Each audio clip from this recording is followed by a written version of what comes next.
Tapos ita-translate na din yung mga ano. Okay.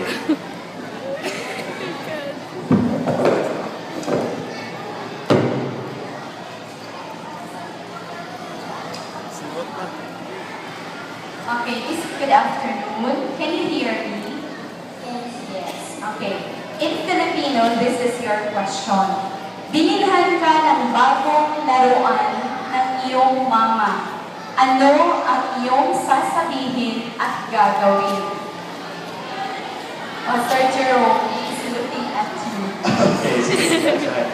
Okay, the question is, your mom bought a toy for you. What will you do and what will you say to her?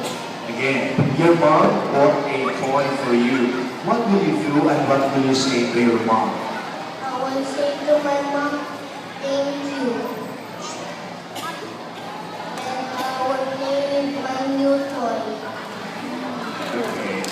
Just say thank you and I will play with this toy. Okay, thank you so much, Benedict. Well, there you go.